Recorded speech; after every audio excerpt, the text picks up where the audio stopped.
I've never been married or engaged, and as I get older, I have less of a need to connect my heart and soul with any woman, even if she claims to be on the verge of entering a relationship in the near future.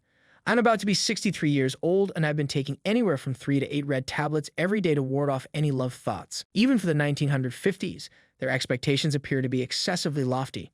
I'm going to take the remaining time in this video to talk about the reasons why women become unhappy when men go their own way or become definite bachelors as well. The longer I go without dating or relationships, the less interest I truly have to ever go back to them again, and the more comfortable I get as a result of this pattern that I've noticed. Being my own master and making my own decisions, the longer I spend on my own, the less I want to be dependent on other people. When it comes to being around other people, the more irritable I am, and the more irritable I become around other individuals as well, particularly those that are attempting to control me or tell me what to do. Remember when there was no such thing as online dating? It used to be that the only venues where you could genuinely meet people were at your place of employment, your place of education, or social activities, all of which required you to first obtain an invitation. This song is nothing more than a bunch of angry ladies venting their complaints about how they do not have enough good men in their lives. There is no requirement for a woman to spend her life alone, of course. She is perfectly capable of going out and finding a partner, but the one she is looking for is the man who is the cutest she has ever seen. It's just an exercise in hypergamy, but she's hoping that someone out there can introduce her to a man who isn't in her social circle. She thinks there's a matchmaker out there who could do that. Increasing one's pleasure, capacity, and productivity are only some of the unintended consequences of using MGTOW. When it comes to the acts and thoughts of other people, particularly ladies who try to exert control over me or weasel, as they make their way into my life, I find that I only interact with women in settings where they are expected to behave appropriately, such as work environments or professional settings. For example, when you are interacting with a female cashier, sales associate, waitress, or working in any other hospitality job, you are expected to maintain a professional demeanor. You have the advantage when she is helping you with a product or service. When women date men, all of that negative and hostile energy often gets dumped on the guy.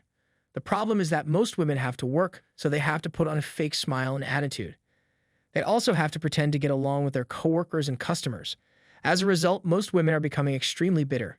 She is trying to make a good impression on her coworkers all day long so that she will have an excuse to act badly toward you when she meets you during her free time. I remember seeing one of my exes at her job, and she was so bubbly and nice to clients, but then she would become cold and uncommunicative around me at home.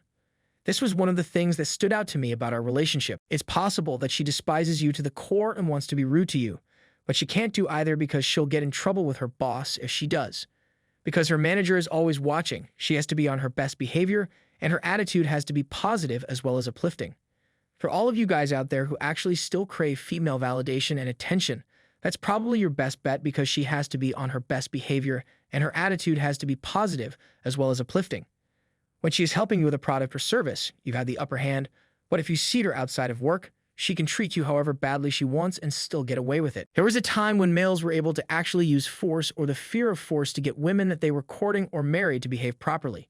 Because it is obvious that we are unable to achieve it any longer, women no longer respect any power or authority that we might actually possess any longer. The longer I go without dating or being in a relationship, the less tolerant I am of the shenanigans that women attempt to do when it comes to dating or having a relationship. It has gotten to the point where women are sending me massive amounts of verbal diarrhea in the form of walls of texts. These women are frequently interested in me, but I have developed a complete apathy toward it. I feel just like an elderly, worn-out dog that wants nothing more than to lie down in front of the fire and be left alone to enjoy the tranquility of the setting. I would actually say that going my own way has made me much less tolerant of the types of garbage that other people, including women and men, throw my way. This is true for both genders. It's not that I've turned into an introvert. Rather than being used and abused in social situations, I just prefer pleasant interactions in which I'm valued as a person. The women I've met through Tinder this year have been caustic and unpleasant. Regarding the title, Women Hate Bachelors, I didn't think it was a coincidence at all. It is not hard to understand why things like this occur. It usually has something to do with the concept that misery loves company and the notion that a man should be able to do whatever he wants in life makes them miserable. This is because they believe that a single man is a free slave. They are taught that men are their servants from a young age, so when they see one of us deviating from that social script, they actually feign outrage and act as if we have done something wrong. Women despise bachelors because our money is untouchable.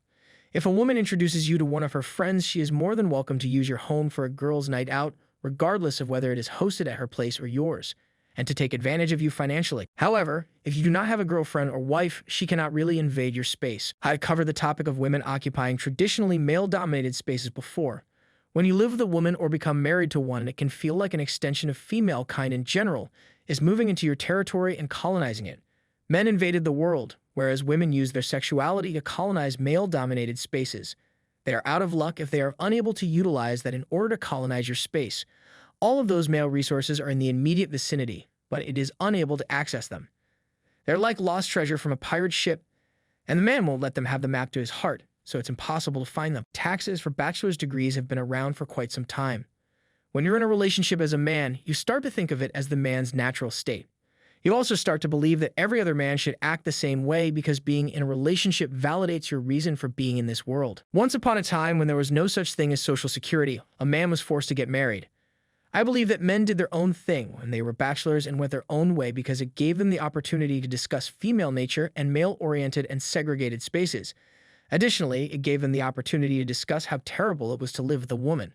When it came to a man whose wife had left him, many other men came to the conclusion that it was best to remain single rather than put themselves through what that poor soul had to go through. Other individuals, such as Nikola Tesla and Isaac Newton, did not marry because they were preoccupied with other aspects of their work in the world. My status as a man who has never been married led me to believe that if I were to fall in love with a woman again, she would knock me out so that I would be simple to control. Ladies despise bachelors, yet they'd mean enjoying time to themselves. The source of creativity lies in thinking, creating, and writing. This is where the genuine strength of what women have coined comes from. By limiting the amount of free time available to a guy, patriarchal societies make it more difficult for men to think of original concepts and put them into practice. It is not possible for him to look out for his own best interests or the best interests of society, since he is so preoccupied with serving her and women in general. The bachelor status of Albert Einstein was only brief. He wanted to be married but still be able to concentrate on his job in solitude when he was working on the theory of relativity, so he arranged for his wife to bring him meals to his study each day and then leave him alone to do his work in peace. I believe that over time she lost it since she was unable to nag a man because he was too busy working on relativity for her to have a man to nag. Women are like air Jawas who are working to bring the pressure of the world to an even level. It is no coincidence that feminism and the systemic oppression of men in the West are getting worse as men gain access to things like adult content and now personal online spaces to discuss MGTOW. If we could use technology to create a large-scale vacuum against gynocentric, then it is no coincidence that feminism is also getting worse. At the same time as society is making efforts to obstruct the continuous existence of male energy and ideas, we are working to build a virtual realm that is devoid of male energy and ideas. It's as if you're riding in a submarine and proceeding deeper and deeper into the ocean until the hull of your vessel is destroyed. MGTOW possesses the ability to alleviate that pressure by removing the ability of women to critique us since we have a comprehensive understanding of the game. Pressure won't make a difference in our hull at all. We will have thickened to the point where we will be absolutely unstoppable like a juggernaut, and not even Deadpool and his chimicamas will be able to stop us. That is one change that has the potential to revolutionize human societies forever away from men accumulating wealth to impress women with meaning and toward a cult of the individual.